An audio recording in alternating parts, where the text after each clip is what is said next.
Pas disa vitesh, në 2018 dhe 2017, tumori im shpërtheu dhe u rit në një masi prej 19 cm, që do të thotë se fjalë për fjalë 1/3 e trurit tim ishte ngrënë. Kur diçka në tru hahet dhe hiqet, ajo nuk mund të rritet më kurrë. Kisha një tumor jo homogjen që përmbante pjesë me glioblastom, që është tumori më agresiv që ekziston. Në fakt, mund ta shihni këtë. Do t'rregojmë një imazh me agent kontrasti nga rezonanca magnetike. Nuk ka asnjë të dhënë në arkiva për dikë që ka mbijetuar nga ai tumor. Njerëzit jetojnë rreth 1 deri në 2 vjet në varësi të madhësisë tumorit, por askush nuk jeton më gjatë le kaq. Dhe pasi thash me sinqeritet, o burrat mi, dëgjova qartë dhe pastër një zë të fortë, të fuqishëm, që më tha, nuk do të lejoj kur të vdesësh, për jetë dhe për gjithmonë, për gjitha moshimin. Dhe në emisionin e sotëm, të cilin mezi po e pres, mezi arritëm të fillojmë, sepse ka aq shumë tema që i kemi diskutuar jo formalisht mes nesh. I ftuari im është një njeri që ka përjetuar një traumë shumë të madhe, le të themi, një tragjedi në jetën e tij. Pikërisht, ai kishte një tumor në tru, një tumor shumë invaziv që pothuajse e çoi në shtratin e vdekjes. Ai takoi Zotin dhe pa humbur më kohë do të dëgjoni historinë e tij. Goran Susliq është me ne sot. Goran, të falenderoj shumë që gjete kohë të jesh pjesë e këtij podcasti dhe shpresoj që përmes këtij podcasti të madhërojmë Zotin dhe që ai të shërbej për të ndërtuar dhe frymëzuar të tjerët. E po, mund të them me siguri që jam rritur brenda besimit krishterë. Në fakt, kam lindur në të dhe kam jetuar jetën time më shumë a më pak, apo edhe mjaft shumë brenda tij. Si një besimtar i krishter, po pa përjetuar një ktesë të thellë dhe të vërtet shpirtërore, pa u rilindur vërtet në kuptimin shpirtëror deri në vitin 2010. Më diagnostikuan me një tumor shumë serioz në tru. Në atë kohë caktuar ishte afërsisht 4 cm në madhësi, një masë mjaft e konsiderueshme. U shtrua në spital, por nuk u operoa apo u hoq kirurgjikisht atëherë, sepse nuk pranova plotësisht të bëja një operacion kaq të madh në atë moment të caktuar. Dhe si pasojë u ktheva në shtëpi tek familjarine. Pikërisht atëherë, ne si familje filluam të lutemi me zjarr të Zotit që të më shëronte në mënyrë të mrekullueshme. Dhe ngadalë, por me siguri, fillova të ndihesha shumë më mirë, duke përjetuar një përmirësim të vazhdueshëm të gjendjes dhe mirëqenies sime. Dhe pastaj, sa po fillova të ndihesha më mirë, disi fillova të humbas lidhjen time me Zotin. Dhe përveç kësaj, pothuajse fillova të ndjeja sikur nuk ishte Zoti që më ndihmoi, por se isha i shëndetshëm për shkak të veprimeve të mia. Unë kalova në ekstrakte bimore. Hoqi dorë nga mishi, qumshti dhe të gjitha produktet industriale me bazë shtazore. Po ndiqa thellësinë e terapisë së duhur, ushqimi natyral, ekstraktet bimore pa vitamina apo minerale të reme, të cilat në fakt janë të dëmshme dhe përdoren në dyqanet e sotme të ushqimeve të shëndetshme. Ato në të vërtetë i bëjnë dëm trupit njeriut. Trupi ynë mund të përthith vetëm substanca me bazë bimore, vetëm preparate që janë vërtet ekstrakte nga lloje të ndryshme bimësh. Dhe atëherë ato funksionojnë ashtu si s'duhet. Ka shumë për të folë këtu, por nuk do të hyj tani në këtë temë. Për shembull, si ndiheshe saktësisht në vitin 2010, atë vit të veçantë? A patë ndonjë dhimbje koke të fortë apo shqetësim të madh në atë kohë? Ishte një dhimbje koke vazhdueshme, diçka si migren? Si arrite deri në pikën që the, "Hey, dua të shkoj te mjaku ta kontrolloj këtë"? E po, u rrezova krejt papritur. Dhe pastaj më quan me njëherë në spital me ambulancë. Dhe atje, gjatë ekzaminimit, zbuluan që kisha një tumor të madh në tru, rreth 4 deri në 5 cm i madh. Pastaj ata me njëherë deshën ke hiqnin absolutisht gjithçka me njëherë, por fatmirësisht gruaja ime e dashur protestoi fort dhe në fund nuk e lejoi të ndoste. Kështu që ata hapën me kujdes kafkën time. Dhe pastaj, pasi e bën këtë, deshën me njëherë telefonuan gruan time për t'i kërkuar me ngulm lejen e saj të qartë që të hiqnin absolutisht gjithçka. Ajo refuzoi me vendosmëri, kështu që ata më mbyllën me kujdes dhe thjesht më lanë aty. Dhe sipas vlerësimit të tyre mjekësor, unë kisha zgjedhur me vetdije të mos qëndroja gjallë, gjë që ishte një realizim i thellë dhe i vështirë. Dhe për një kohë shumë gjatë. Dhe pastaj fillova, pra para kësaj, unë haja shumë mish dhe ushqimet pashëndetshme. Që atëherë jam bërë plotësisht ushqyes me bazë bimore, konsumoj vetëm ushqime bimore dhe kam ndaluar se ngrëni mish dhe gjithçka tjetër. Pastaj fillova të ndihesha shumë më mirë. Pra, gjatë asaj kohe në spital dhe më pas, ne luteshim vazhdimisht që Zoti të na shëronte dhe të na shpëtonte. Siç e përmenda dhe sa më shumë që përmirësohesha, aq më shumë harroja që shëndeti im ishte rezultati i ndërhyrjes së tij. Dhe pas gjysmë viti, ndalova krejt sluturi dhe studiuari. Për një vit në fakt, më fali. Dhe pa pritur, përfundova në spital. U përcaktua, kisha qenë për një kontroll një muaj më parë. Dhe kisha një tumor këtu në anën e majt dhe një muaj më pasi ishte tumori më i keq që ekziston, u zbulua kur më quan në spital që në anën tjetër të trurit tim ishin formuar edhe 3 të tjerë. Njëri ishte 2, kryesisht 1 centimetër. Në thelb, e gjithë koka ime ishte gati ngrënë. Dhe e mbaj mend shumë mirë. Stafi i spitalit ma thash shumë qartë që të thjesht nuk mund të më ndihmonin. Që në fakt duhet shkoja në shtëpi dhe të përgatitesha t'i thosha lamtumirën time të fundit familjes sime dashur. Edhe pse nuk mund të komunikoja pothuajse fare, isha në një gjendje gjysmë të vetëdijshme, për të thënë drejtën, në mënyrë simbolike. Dhe pastaj ishte një pasdite e së shtunës. Ishte kulmi i verës, rreth 40 gradë Celsius. Ne ishim në katin e sipërm të shtëpisë sonë dhe shumë njerëz erdhën të luteshin për shërimin tim. Nuk ishte asnjë re në qiell dhe papritur gjatë lutjeve filloi bubullinte aq fort sa të gjithë u trembën, duke u pyetur çfarë po ndodhte, nëse ishte fundi i botës, aq fort ishte. Dhe krejt papritur u ndjeva krejtësisht mirë. U ngrita në këmbë, rifitova fuqindiva. Dhe pastaj shkuam në spital për një rezonancë magnetike. Dhe aty u përcaktua që të gjitha rritjet e reja kishin zhdukur sikur të mos kishin ekzistuar kur. Pra, tumori kryesor në anën e majt, ai nuk u zvëglua, por ajo që më kishte quar në shtratin e vdekjes u zhduk, që do të thotë se Zoti fjalë për fjalë krijoi atë pjesë të trurit tim.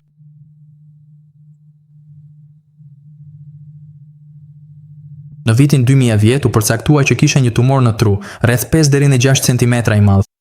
Gjatë asaj periudhe, pasi e mësove këtë, kalove në një dietë me bazë bimore. Ashtu është. Pikërisht. Sa kohë qëndrove në atë dietë me bazë bimore? Sa kohë ishe në atë dietë me bazë bimore? Isha në të për një gjit. Por në 2 ose 3 muajt e fundit fillova të humbas disiplinën dhe nisa të ha si njerëzit e zakonshëm, ende pa mish, por në mënyrë të pashëndetshme. Dhe kështu vetëm për 2 muaj që lash një dietë shëndetshme dhe Zotin, u sëmura përsëri. Sepse nëse dikush nuk e lavdron dhe madhëron Zotin dhe nuk tregon mirënjohje, do të thotë që e ka braktisur Zotin. Dhe pastaj, pas kësaj, ti, le të themi, u ktheve përsëri në mënyrën e sinqertë të ngrënit që kishe më parë. Kështu që kur Zoti kreu një mrekulli tjetër, fillova t'i bëja gjërat përsëri në mënyrën e duhur. Po kjo ishte gjithashtu se si duhet ta shprehja në mënyrë adekuate dhe të saktë në një gjendje mjaft thellë, dini, të një lloj ndjenje të caktuar. Luhakjet. Në ishte në një kurb luhace mjaft pa qëndrueshme. Nuk isha vërtet i qëndrueshëm. Unë punova me zell për Perëndin dhe i paralajmërova vazhdimisht njerëzit, por kjo nuk ishte në plotësinë e saj. Dhe pastaj, pas disa vitesh të konsiderueshme, konkretisht në vitin 2018 ose në vitin 2017, tumori im shpërtheu dhe u rrit në një madhësi prej 9 me 10 centimetrash. Pra, 1/3 e trurit tim u shkatrua fjalë për fjalë, dhe kur diçka në tru shkatruhet dhe hiqet, ajo nuk mund të rritet më, sepse qelizat nervore, ato nuk rriten, nuk shumohen, kështu që nëse hiqen, janë hequr përfundimisht. Kur ndodhi kjo, në cilin vit ishte? Në vitin 2018. Dhe në 2018 ajo ishte, le themi, pika e kthesës për mua, apo jo? Më trego, në jetën tënde private, personale, a kishe frikë nga vdekja? A e mendoje këtë? Çfarë mendimesh të kalonin më shumë në përmendjen atë kohë? Atëherë, në ato momentet fundit para, le ta quajmë vdekje, që në fakt pritej të ndodhte, unë ju afrova më shumë Zotit. Pra, gjatë asaj periudhe të veçantë dhe sfiduese në ato vite, pata kriza epileptike vërtet shumë të rënda, sepse 1/3 shumë e rëndësishme e trurit tim ishte shtypur plotësisht. Pra, truri im ishte në një presion të tillë. Tumori, siç do ta shihni edhe në imazhe që do t'rregoj më vonë, kishte shtyr gjysmën tjetër të trurit tim me 2 centimetra ose më shumë. Sigurisht që ka burime të ndryshme të krizave epileptike. edhe në kontekstin shpirtëror të një betejë mes dy palëve, por nëse diçka shkaktohet në mënyrë anatomike, siç ishte rasti im, atëherë nuk ka të bëjë me atë aspekt, por fjalë për fjalë me shkatërimin e indeve të trurit. Dhe nga presioni jashtëzakonshëm në pjesën tjetër të trurit, që ishte rreth 2 deri në 3 cm të trasha dhe të dhimbshme, ishte aq tmerrsisht e rëndë, sikur dikush të fuste me qëllim një kablo elektrike me 230 volt, jo thjesht 12. Por plot 230 volt të fuqishëm drejt për drejt në veshin tënd, dhe sinqerisht nuk mund ta përshkruaj dot ashtu siç duhet efektin jashtëzakonshëm torturues dhe të padurueshëm. Edhe sikur t'isha plotësisht i mbushur me urrejtje dhe me të vërtet të doja t'ja shkaktoja dikujt tjetër një vuajtje të tillë, kur asnjëherë nuk do t'ja uroja askujt, as edhe dikujt si Hitleri. Një mundim i tillë rrallë përjetohet. Kam folë me njerëz, po askush nuk ka kaluar ndjesi kaq të tmerrshme. Si një tel me 220 volt që të dërgon rrymë nëpër trup, duket shqyer fjalë për fjalë. Pra, më thelb le themi në atë moment ishe në shtratin e vdekjes, duke u përballur fjalë për fjalë me fundin e jetës sate. Pa, Si ishte ajo periudhë? nuk kam qenë kurrë më afër Zotit. Pra, edhe para atij momentit thellë në shtratin e vdekjes, ndoshta 2 muaj të plot më parë kur isha bërë tashmë tepër i dobët dhe i brisht, mund të ecja vetëm 20 ose 30 hapa. Ndjej veten duke u dobësuar gjithnjë më shumë me çdo ditë që kalon. Por isha aq afër Zotit sa që mundësia e vdekjes nuk më tremte as pak. E vetmja gjë ishte, ndoshta për hir të gruas sime të dashur dhe djalit tim të shtrenjtë, të cilët do t'i lija pas. Por për veten time nuk ndjeja asnjë frikë. Ndihesha i shpëtuar. Kisha hyrë në një bashkim aq të thellë me Zotin, saqë as vdekja nuk më tremte, sepse e dim që kur Jezusi të vijë së shpejti në brezin ton, ai do të ringjallë të gjithë besimtarët e tij që e kanë pranuar dhe kanë jetuar sipas vullnetit të tij. Në një farë mënyre, kjo ishte pjesa më e bukur e jetës sime, por në të njëjtën kohë ndihesha se do të ishte egoiste të siguroja shpëtimin vetëm për veten time përmes një bashkimi kaq të thellë, ndërkohë që kaq shumë njerëz në tokë do të humbnin përgjithon. Dhe për këtë arsye, ndërsa isha shtrirë aty, ju luta thellë Zotit, nëse do të ishte vullneti i tij, që të kryente një mrekulli, sepse kjo nuk ishte çështje shërimi, por krijimi i një truri, meqense i imi ishte ngrënë. Pra, bebe. Le ta sqarojmë vetëm këtë. Kur një qath, pra, kur një tumor malin arrin fazën e avancuar që fatkeqësisht e arriti juaj në ato ditë kritike të fundit, thjesht nuk ka kur efektive. Fatkeqësisht lihet ashtu siç është, i dënuar me një vdekje të pashmangshme. Tumori im ishte shumë më lëm. Ka tumore benigne që nuk janë kancerogjene, thjesht një rritje në tru, dhe njerëzit mund të jetojnë gjatë në to, madje mund të operohen. Po imi ishte i gradës 3 dhe 4 dhe nuk ishte homogjen. Çfarë do të thotë 3 dhe 4? Pra ka 4 grada tumorive. E para është një tumor benign, që është thjesht si një plag dhe mund të hiqet me operacion. Nëse bëhet me kohë, mund të mbjetosh, por sa më e lartë jetë grada, aq më pamundur është të shërohet pacienti. Unë kisha një tumor jo homogjen që kishte pjesë me glioblastom, që është tumori më agresiv që ekziston. Mund ta shihni këtë në një imazh me agjent kontrasti nga rezonanca magnetike. Pra, kishte veçanërisht zona të bardha. Dhe sipas arkivave, askush nuk ka mbikëqetuar ndonjëherë nga ai lloj tumori. Njerëzit jetojnë rreth 1 deri në 2 vjet në varësi të madhësisë të tumorit, por askush nuk jeton më gjatë se kaq. Vërtet, le ta vazhdojmë thjesht tregime. Pra, në vitin 2018 ti ishe shtrirë vetëm në shtratin tënd. Çfarë lutjeje i bëre Zotit? Si ishte ajo për të? Unë u luta për një kohë shumë të gjatë. Nuk isha orë me vete në atë moment veçantë, por duhet të ketë qenë të paktën një orë e tërë. Aty, edhe një herë, në atë hapësirë të shenjtë, i rrëfeva me përulësi të gjitha mëkatet e mia Zotit plotfuqishëm dhe shpreva dëshirën time të sinqertë për t'ia kushtuar plotësisht të gjithë jetën time atij. Në fakt, unë isha në botën e biznesit, isha ekonomist dhe bashkë me një prodhues themeluam një kompani të madhe për prodhimin e pajisjeve audio dhe kjo më largoi edhe më shumë nga Zoti. Kështu që thjesht Zoti duhej ta lejonte këtë të ndodhte, që unë t'isha me të dhe të qëndroja pranë tij. Por në atë lutje ju luta Zotit për gjithçka, duke i kërkuar të më falte që isha larguar prej tij, që isha përfshirë në atë biznes dhe në të gjitha ato gjëra. Dhe i rrëfeva atij të gjitha mëkatet e shumta që i mbaja mend qartë dhe i kërkova me gjithë zemër faljen e tij hynore. Dhe nëse me të vërtet ishte vullneti i tij i shenjtë, ashtu siç kisha thënë më parë, të kryente një ndërhyrje vërtet mrekullueshme, që të mund dërgoja një mesazh thelbësor paralajmërues për të gjithë njerëzimin, që shumë njerëz të shpëtoheshin para kthimit të lavdishëm të Jezusit. Dhe pasi thash solemnisht amen, dëgjova qartë një zë të veçantë, të fortë dhe të fuqishëm. Nuk do të lejoj kurrë të vdesësh për gjithmonë. Se për gjithmonë?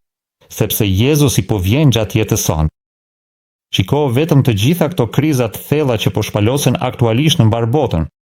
Kjo diktaturë shtypse që po zhvillohet gjithnjë e më thellë para syve tanë. Njerëzit janë bërë të verbër sepse po ndodh gradualisht. Po nëse shikon 20 vitet e fundit, psikika e njerëzve ka ndryshuar. Mentaliteti i tyre askush nuk do të flasë më me askënd, është vetëm telefoni celular. Gjithë ditën vetëm mbajnë telefonin dorë dhe lexojnë. Pra gjithçka ka ndryshuar. Immoraliteti është shfaqur kaq ekskluzivisht në gjithë botën se është e pakonceptueshme. Vetëm 20 vjet më parë, ky zhvillim i thellë ishte krejtësisht i paimagjinueshëm. Por siç e kam thënë vazhdimisht, meqense për fat të keq e marrim ato çdo ditë në doza të vogla dhe të fshehta, thjesht nuk jemi më të aftë ta kuptojmë plotësisht rënien e thellë dhe thellësisht shqetësuese të njerëzimit që për fat të keq ka dalë dhe ka zënë rënjë. E shoh. Pra, i ofrove Perëndis një lutje të sinqertë që zgjati rreth një orë të tërë. Çfarë ndodh saktësisht pas asaj lutje, domethënë se pra?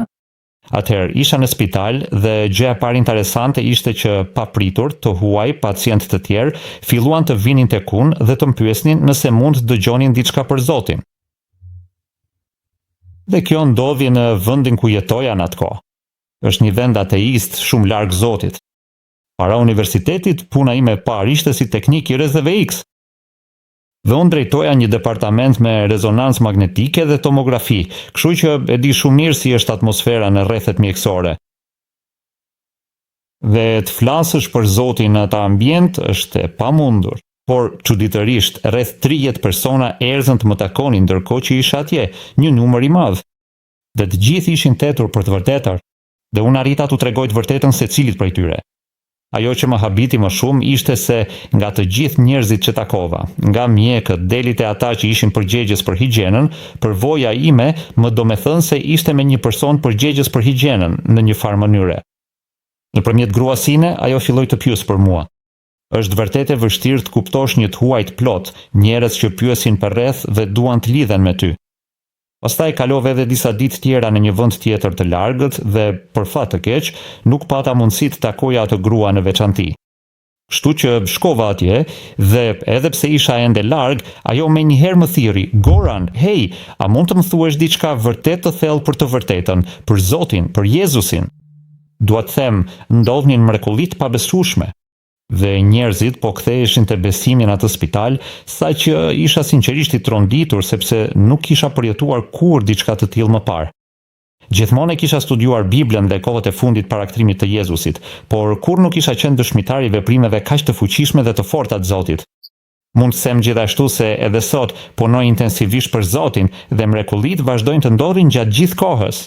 Për shembull, Thumin nëpërmjet disa rrethanave vërtet çuditshme dhe të pabesueshme, që thjesht nuk janë realiste apo të mundshme, disi arrita të kontaktoja atë person të veçantë. Pastaj njerëzit më telefonuan sepse kishte një grua shumë të pafat, e cila po vdiste ngadalë nga një kancer agresiv që i kishte pushtuar të gjithë zonën e barkut.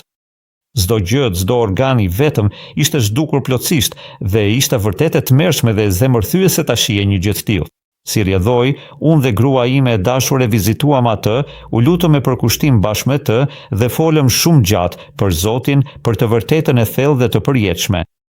Pas kësaj, ajo u dërgua në njësinë e kujdesit paliativ të klinikës, aty ku vendosen njerëzit që janë në fund të jetës. Ne u lutëm dhe unë kam edhe një drup. Mund të dërgoj edhe lidhjen që të na bashkohesh në Facebook dhe online. Gjithsesi, disa ditë pas lutjeve tona, gruaja doli nga njësia e kujdesit paliativ, duke u ndjerë më mirë se kur. Dhe tani ajo na bashkohet me lutjet tona në grup. Ne përjetojmë gjëra të tilla gjatë gjithë kohës. Lavdi Zotit, lavdi Zotit. Pra, ky ishte rezultati i bashkësime me Zotin. Edhe para moshës 28 vjeç kam punuar për të në fazat ndryshme, por që nga ajo kohë ja kam kushtuar plotësisht tërë jetën time atij. Dhe si pasojë, shumë njerëz e kanë gjetur vërtet Zotin. Jo nëpërmjet në një fuqie timen, por pikërisht sepse ja dhash Perëndis mendjen time. Në mënyrë që ai të mund t'i thoshte ato fjalë të thella nëpërmjet meje, jo nëpërmjet meje vet, por nëpërmjet udhëzimit të tij hyjnor. Lavdi Zotit. Do doja vetëm të ktheheshim pak të përvoja juaj. Pasi ju lute Zotit për një orë, çfarë ndodhi me kancerin? Çfarë tha mjekët? Si dukeshin skanimet më pas? Atëherë, ndërkohë që isha në spital, ata e hapën përsëri, e di për të parë çfarë mund të bëhej. Dhe pastaj e mbyllar. Ata hoqën rreth 1 centimetër e gjysmë ind për analizë, ku gjetën vetëm se ishte faza 4. Kjo do thotë tumori më i keq që ekziston, një që as nuk ekziston në arkiva. Gjithmonë mund të ketë, mes miliarda njerëzve dikë që kanë mbijetuar diçka. Ashtu si me bombat në Japoni, ka njerëz që kanë mbijetuar edhe në 400 metra largësi. Por në rrethana normale nuk ka asnjë të vënë në arkivat mjekësore që dikush të ketë mbijetuar këtë. Sepse është më i shpejtë dhe as me terapi natyrale nuk dong. Unë jam mbrojtës i terapisë natyrale me ekstrakte bimore, jo ato të ashtu quajtura vitamina dhe minerale që shiten në dyqanet bio, ku njerëzit thjesht fitojnë para. Por në ato dyqane ka edhe këto ekstrakte. Për shembull, ekstrakti i kalciumit bëhet nga një bim e caktuar në oqean dhe duhet jetë nga një substancë e gjallë, sepse pastaj gjithçka bluhet imët. Pra, ajo që dua të them është se unë mbështes atë mjekësinë klasike bimore, e cila shkon shumë më thellë se ajo që kemi sot, ku njerëzit nuk e kuptojnë që gjithçka ka të bëjë me paratë. Por për të kthyer te pyetja fillestare, pas asaj përvoje vërtet të jashtëzakonshme, dola nga shtrati shumë shpejt dhe i menaxhova të gjitha me efikasitet. Njerëzit vazhdonin të më telefononin me këmbgulje duke dashur të flisnin me mua ndërkohë që isha ende në shtratin e tyre. Edhe infermierët e përkushtuara që hynin në vonë për të më kontrolluar. E gjithë kjo ishte vërtet mjaft interesante dhe padyshim një kohë për të mbajtur mend. Dhe pastaj nuk e di, mjekët nuk mund ta besonin plotësisht që po shërohesha kaq mirë. Kështu që më mbajtëm pak më gjatë se sa ishte planifikuar fillimisht. Po pas një 10 ditësh të mirë, u lira zyrtarisht dhe menjëherë shkova në shtëpi me familjen time të dashur, duke u ndjerë shumë më mirë dhe i lehtësuar. Në atë kohë, jetonim në një fshat malor dhe bëm një shëtitje 10 kilometra përmes kodrave. Dhe më parë, nuk mund të ecja as 10 metra, por pas mrekullisë së Zotit, bëra një shëtitje që zgjati më shumë se 3 orë lart e poshtë kodrave. Zoti vërtet bëri një mrekulli të paimagjinueshme. Kjo është ajo që mund them dhe të gjithë mjekët janë dakord me mua. Më pan mjekët më të mirë sepse nuk mund ta kuptonin çfarë kishte ndodhur. Një mjek tha, e di zotri, Zoti nuk ekziston dhe mrekullit nuk ndodhin. Tani më lejo të them diçka, që nga momenti që tumori yt u zhduk, në fakt nuk është zhdukur sepse nuk mund të zhduket thjesht ashtu. Përkundrazi, trupi yt disi e ka mbështjell dhe e ka fshehut mes qelizave. Zoti nuk ekziston, mrekullit nuk ekzistojnë, kështu që është thjesht një mundësi evolutive. Pra, trupi gjeti një mënyrë për ta mbështjellë atë tru që funksionit vazhdonte. Dua të them dhe kam shumë respekt për mjekët sepse janë jashtëzakonisht të arsimuar dhe studiojnë 2 fish më shumë se ne që kemi përfunduar diplomat zakonshme. Por si mjek, një person duhet të përdor mendjen e vet, sepse industria farmaceutike drejton procesin universitar dhe bombardojnë studentët me informacione të rrene që të shiten ilaçet e tyre. Por kjo duhet theksuar. Mjekët janë të domosdoshëm edhe në mjekësi natyrore. Kemi shumë njerëz që shkojnë në ekstrem dhe thonë se nuk na duhen fare mjekët. Balanca e vërtetë është të përdorësh dhe të filtruar të dy anët. Pikërisht kjo më dodi realist. Mjekët u habitën shumë, disa madje e pranuan të vërtetën dhe njëra nga mjekët auti grupi. Ajo ishte një antare e rëndësishme e grupit tonë të lutjes për një kohë të gjatë. Pra, në fakt, tani që po flasim për mjekët, më kujtohet që kisha një shoqe me të cilën isha shumë afër. Ajo ishte mjeke që kishte klinikën e saj të mjekësisë natyrore dhe ishte një profesioniste shumë zyrtare mjekësisë. Por ajo ishte përfshirë në fen New Age, ku përdornin metoda që vinin nga ana tjetër. Dhe pastaj në një mënyrë të mrekullueshme Zoti na lidhi përmes nënës së saj. e cila ishte ateiste dhe kishte dëgjuar për përvojën time të shërimit. Dhe pastaj ajo donte të flisnim edhe për rastin e saj, ajo kishte: "Sifon kësaj është një smundje ku nervat degradohen dhe shpejt nuk mund të ecësh më, do psohesh gjithnjë e më shumë, në fund nuk mund të hapësh as gojen dhe vdes. Në thellë është e pashërueshme, nuk ka njerëz që janë shëruar prej saj." Dhe edhe atëherë Zoti po e mbronte atë, edhe para se të na takonte ne. Edhe pse ajo ishte e dhënë pas New Age, sëmundja e saj përparoi mjaft ngadalë gjatë 10 deri në 15 vjeteve, gjë që është e pazakontë. Por Zoti po e përgatiste atë sepse e dinte që ajo do të njihte të vërtetën dhe pastaj ajo ju bashkua grupit ton dhe më vonë. Po nuk do të futem shumë detaje tani, po në thelb folem shumë për të vërtetën, për fen dhe tjera si këto. Kishte shumë pengesa.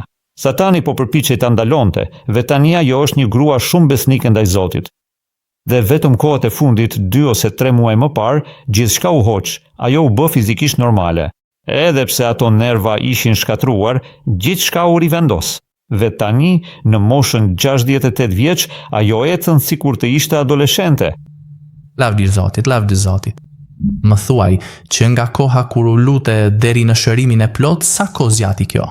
A ndodhi gjatë natës me njëherë pas lutjes, apo pati një periudhë kohore gjatë së cilës u zhdu gradualisht? A mund të kujtosh? Po, si që thash, u zgjova me njëherë pas kësaj dhe rifitova forcën dhe gjithçka, por më duhej ndoshta 1 ose 2 vjet që gjithçka të qetësohej, që gjithçka të pastroheshin dhe që gjithçka të... Po, duhet them, nuk mendoj se do të gënja. Zoti më la pak më të dogët. Pra, edhe sot, nuk jam plotësisht i fortë kur e krahasojmë për shembull me apostullin Paul. Ai u lut Zotit 3 herë që t'ia largonte atë sëmundje nga koka. Dhe Jezusi i tha, siç lexojmë në Bibël, mjaft më ke kërkuar, mos më kërko më për këtë. Pra, Zoti shpesh i lën njerëzit me vujtje që të mos bëhen mendje mëdhenj. Si menaxher mund të kisha pas prirjen të zhvilloja mendje madhësi dhe prandaj Zoti thjesht më la kështu. Ai më çoi kudo, por në fund më çoi tek vetja e tij dhe tek porojësia. Po unë dhe gjithë ne duhet lutemi gjithmonë te Zoti që të mos i zhvillojmë sërish tiparet tona negative. Sigurisht, më trego gjatë gjithë asaj periudhe të sëmundjes tënde, të lezë mjekësore, vështirësive, sfidave që kalove. Çfarë, le të themi, të tregoj Zoti përmes gjithë asaj përvoje? Dashuri. Çfarë lloj jete ke jetuar më parë? Jetoje jetën mesatare të një qytetari të zakonshëm, nuk isha i përfshirë në krim apo në ndonjë gjë veçanërisht të keqe. Por situata është e tillë që para Zotit, kriminalët shpesh janë më afër atij dhe shpëtimit. Se sa njerëzit që janë ftohur, ata që njohin Zotin janë ftohur kur e shohim këtë. Le të kujtojmë hajdutin që ishte pranë Jezusit në kryq. Ai u shpëtua, po të gjithë ata hebrejnë që e vranë, që ishin afër Zotit, nuk u shpëtuan. Pra, Zoti e përcakton përgjegjësinë tonë sipas njohurisë që kemi. Dhe pasi isha fëmia dhe një pi pastorëve, predikuesve të Krishterë, dija më shumë se tjerët, dhe Zoti e mat mëkati sipas njohurisë. Pra, ata që nuk din asgjë, që nuk kanë dëgjuar kurrë se Zoti ekziston, do të shpëtohen sipas karakterit tyre dhe njohurisë që kanë pasur. Por sa më e thellë të jetë njohuria jon, në një farë mënyrë jemi më të mbrojtur. Sepse sa më e thellë të jetë njohuria jon, aq më afër Zotit jemi dhe aq më të mbrojtur jemi, por në të njëjtën kohë jemi edhe më të përgjegjshëm. Ashtu është. Pra, më lejoni ta përsëris, njohuria nuk është një kusht për shpëtim, por ndihmon. Satanai, kur kemi njohuri, mund të na çojë më lehtë drejt New Age-it, drejt lloj-lloj gjërash. A do të thoshe atëherë që në jetën tënde le të marrim parasysh, para asaj sëmundjeje të rëndë, kishe ngritur një kompani të suksesme, një ndërmarrje biznesi të suksesme e kështu me radhë. A e rekomandon me të vërtetë që njerëzit të futen aktivisht në botën sfiduese të sipërmarrjes për të mbushur plotësisht mendjen me ato gjëra kërkuese dhe angazhuese? Deri në çfarë masi duhet të shkojë dikush që kjo të mos kthehet në një idull në jetën e tij? Po vetë biznesi nuk është mëkat, le të themi. Njerëzit duhet jetojnë dhe të funksionojnë. Sigurisht, çështja është cili është qendra e jetës sonë. Ku janë mendimet tona? Dhe nëse e krijojmë një biznes ku punojmë 15 orë në ditë aty, nuk jemi më të zotë. Duhet ta pranojmë, dua të them sinqerisht, as nuk mund të them vërtet që tani jam plotësisht i shenjtë e i drejtë. sepse si qenje njerëzore ne jemi vazhdimisht në rritje të zhvillim. Se para se të kthehet Jezusi, do duhet të jemi të shenjtë. Një ditë mund të flasim edhe për këtë aspekt, po humba rrjedhën e mendimeve. Pashqëcime, ndihuni të lirë të hidheni brenda. Thjesht prekeni që të ndaloj dridhja. Ju lutem, thjesht përsëriteni pyetjen. Telefoni im është përqendroj. A u rekomandoni njerëzve të merren me sipërmarrje? E dejnë çmas mund të shkojë kjo përpara se të bëhet, le të themi, një idull në jetën tënde. E po, mund ta shohim qartë që në dhjetën e vjetër, njeriu më i pasur dhe më i begat në tokë ishte gjithashtu edhe më besimtari dhe më i përkushtuari në të njëjtën kohë. Pra, është e qartë që pasuria në vetvete nuk është një pengesë e pakapërcyeshme për të arritur shpëtimin. Por fatkeqësisht, siç tha vetë Jezusi thellësisht, janë vetëm pak individ të pasur që vërtet arrin të hyjnë në mbretërinë e qiellit. Nuk do të mund të kalojmë si deveja nëpër portën e ngushtë. Kjo do të thotë, sipas mendimit tim, biznesi është vërtet biznes vetëm nëse Zoti na udhëheq dhe ai na drejton, edhe në çështjet e biznesit, dhe ne vazhdojmë të mbajmë fort pas tij në mënyrë që kur punojmë të lutemi dhe t'i kërkojmë udhëzim për atë që duhet të bëjmë këtu. A do ta mashtrojmë partnerin ton të biznesit? A do të jemi të pangershëm? A do të vjedhim në ndengëve? Por as kjo nuk është thelbësore. Thelbi është se çfarë kemi në qendër të mendimeve tona. Nëse shohim që për shkak të biznesit nuk do të mundemi të lutemi të paktën një orë në mëngjes kur zgjohemi, nëse ndjejmë se po ndalemi, se stresi nga biznesi na ka marrë gjithë forcën, se nuk kemi më energji të ngrihemi dhe të lutemi për një orë dhe të lutemi në mbrëmje para se të flem, kjo duhet të jetë një shenjë për ne se kjo nuk është sipas vullnetit të Zotit. Je shërua plotësisht nga ajo përvojë. Sot është viti 2025, dhe le të themi se kanë kaluar rreth 4 ose 5 vjet që kur u liruat nga kjo. A është e vërtet kjo? Ndoshta edhe më shumë. Ishte 28-18 vjeç. Jo, është 20-25. Janë 89 vjet. Si ndiheni tani? Unë besoj se shikuesit do ta gjejnë shumë interesante. A keni ndonjë problem shëndetësor që e keni trashëguar nga ajo periudhë? E po, ndihem më i dogët. Dua të them, siç do të thosha, unë nuk jam apostull i pal, as profet, vetëm që të më kuptoni. E vetmja herë që kam dëgjuar zërin e Zotit qartë ka qenë kur ai më shëroi. Që nga ajo kohë nuk kam dëgjuar më një zëf qartë. Njerëz shpesh kanë vënë re që Satani përshpërit shpesh. Dhe shpesh edhe mendimet tona, që na duken sikur kemi dëgjuar dikë të thotë diçka, sikur dikush po na flet, mund të jenë thjesht mendimet tona. Prandaj, në atë drejtim, duhet të jesh vërtet shumë i kujdesshëm. Kjo është ajo që mund të them. E njëjta gjë vlen edhe për përvojën time. Pra, Zoti na udhëheq. Dhe kur jemi afër tij, përfundimisht arrim të dëgjojmë fjalët e tij. Por Satani na vë kufi.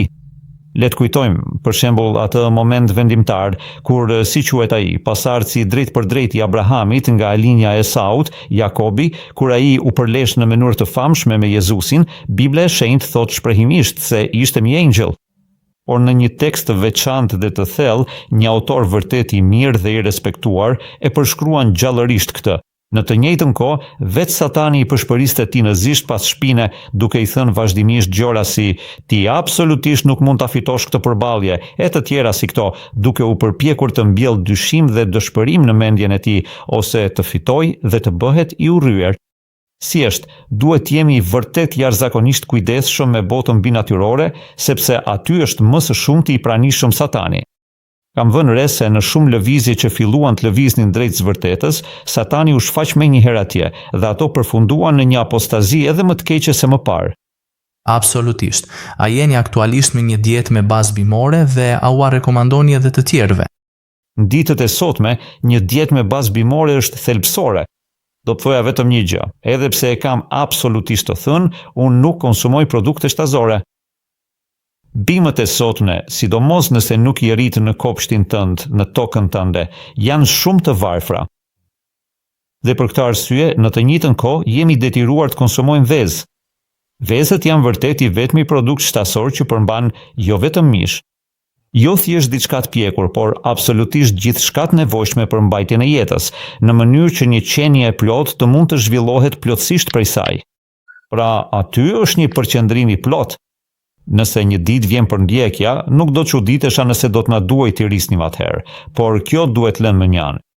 Pra vezët duhet të jemi 99% me një dietë me bazë bimore. Dhe, për shembull, duhet bëjmë bukë për të mënë. Armiku në fakt e ka bërë bukën substancën më të dëmshme në dietën e sotme. Dhe në grurin e sotëm, struktura e tij gjenetike është manipuluar, kështu që është bërë jashtëzakonisht i rrezikshëm. Por të gjitha varietetet si emëret e tjera, nëse bëhen vetëm me maja të thatë, absolutisht jo me maja të freskët. Dhe të piqen në atë mënyrë që të ketë vrima në bukë dhe të jetë plotësisht e thatë. Është më mirë të lihet për një ditë. Kjo është një nga bazat e një diete të shëndetshme e kështu me radhë. Nuk do të hyj tani në këtë temë, edhe pse kam kaluar shumë kohë me të. Vet. Sigurisht. Por nëse mund të shpjegonim pak më shumë për njerëzit se si ndjehesh sot, a je plotësisht i shëndetshëm apo ke ende ndonjë pasojë nga ajo? Kjo më intereson mua. Unë jam në gjendje të bëj gjithçka. Dua të them, shkruaj libra. Unë merrem edhe me punë fizike. Dhe shpesh ngas makinën për distanca shumë të gjata, konkretisht 600 kilometra vetëm në një drejtim, që është një udhëtim mjaft i gjatë. Mund të punoj normalisht, po ndjej sikur nuk jam më njësoj si më parë, pak a shumë. Më i dobët. Ndihem një shkallë caktuar dobësie dhe jam mirënjohës Zotit për këtë.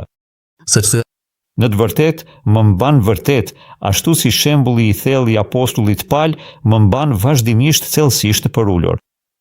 Që të mos bëhem kur arrogant dhe në fundit të largohem nga Zoti. Faleminderit. I pa këtë. Dhe kështu, le të themi si një nga pyetjet e fundit dhe më të rëndësishme, çfarë do të bënit ju si dikush që ka kaluar vërtet një tragjedi kaq të madhe dhe një pikëllim kaq të madh në jetë? Në një aspekt të rëndësishëm, çfarë do t'u thoshit njerëzve që po kalojnë situata të vështira në jetë, që po luftojnë me sëmundje të rënda? Do ta lë ty në dorë t'u japësh një mesazh. Mund të them gjë. Zoti, siç e përmendëm në kontekstin e pyetjes për kthimin dhe shpëtimin, Zoti pret që ne të bëjmë pjesën tonë, atë që jemi në gjendje të bëjmë. Pra, Zoti shëron njerëzit me ngjyrë në Afrikë që nuk kanë asgjë, pa bërë ata asgjë, sepse ata nuk janë në pozicion të bëjnë diçka. Por për ne, kur jemi në gjendje të bëjmë diçka, ai pret që të kalojmë në një dietë të shëndetshme dhe të përdorim ekstrakte bimore. Po as ato nuk mund të shërojnë sëmundje të rënda, dhe aty është e nevojshme ndihma e Zotit. Por nga ana jonë duhet të heqim dorë nga mishi, alkooli, kafeja, cigaret, gjërat e dëmshme, çaj, zidhi, gjelbër, pra të gjitha gjërat jo të shëndetshme. Në faqen time ndër të tjera do t'ju rekomandoja shumë. Kam 2 faqe dhe grupet e dedikuara në Facebook dhe në internet. Dhe aty mund gjeni lehtësisht një seksion të plot për ushqimin e shëndetshëm. Ka një libër të detajuar që e kam përpiluar me kujdes nga disa autorë të nderuar, i cili shpjegon në mënyrë të plotë të gjitha parimet themelore të shëndetit, ekstrakte të rëndësishme që janë vërtet të nevojshme dhe të tjera si këto. Mendoj, a mund ta shkruani ju lutem në egan? Mundeni, do ta merrnjat. Gjëja më e rëndësishme është të ushqeheni shëndetshëm, të merrni në disa sëmundje për shembull, ka një ekstrakt të temjanit të koncentruar 20 herë. Pra, ekstrakti i temjanit rregullt është i shëndetshëm, por nuk shëron. Nëse merrni përqendrime të larta në ato sëmundje të rënda, siç përmendet, ato mund të shërohen. Pra, një dietë e shëndetshme është e nevojshme, por edhe ilaçe të veçanta, të cilat janë përfshirë në librin që kam përgatitur. Dhe kur të gjitha këto merren, është e mundur të rifitohet shëndeti edhe në fazat përfundimtare. Dhe Zoti bën pjesën tjetër. Sigurisht. Pra, do të rekomandoni gjithashtu që të bëjmë gjithçka që varet nga ne sa më shumë që të mundemi? Gjithçka varet me ne. Çdo gjë që varet nga ne dhe lutja ndaj Zotit në shtrim i vazhdueshëm ndaj Tij dhe kaq. Lindje e re. Dhe kjo manifestohet vet. Unë mund t'i bëj dikujt vetëm një pyetje. Nëse sheh dikë që të urren, që të sulmon, që të dëmton në fusha të ndryshme përfshir biznesin dhe ndjen urrëtie ndaj atij personi, kjo duhet të jetë një sinjal për ty që të fillosh të lutesh te Zoti që të jap plotësinë e dashurisë në zemrën tënde. Që ashtu si Jezusi donte armiqtë e tij, edhe ne duhet t'i duam armiqtë tanë. Kjo nuk do të thotë që duhet u nënshtrohemi armiqve tanë, por nuk duhet u urrejmë dhe edhe nëse armiku ynë më i keq vjen tek ne, duhet ta ndihmojmë. Goran, të falenderoj shumë që ishe vërtet pjesë thelbësore këtij podcasti jashtëzakonisht të thellë. Dhe nëse më lejohet, të jem aq i guximshëm sa të bëj edhe një pyetje të fundit, të thellë. Zotit ka shpëtuar qartësisht nga ajo sëmundja e rëndë që të mund të jesh vërtet një dritë ndriçuese në këtë botë. Për ta ndarë hapur atë dhe fjalën e tij hyjnore, nëse ky do të ishte fjalimi juaj i fundit i përzemërt mëtej. Planeti Tokë, çfarë mesazhi të thellë do dëshironi t'u përcjellni të gjithë njerëzve? Zoti do, Jezusi do.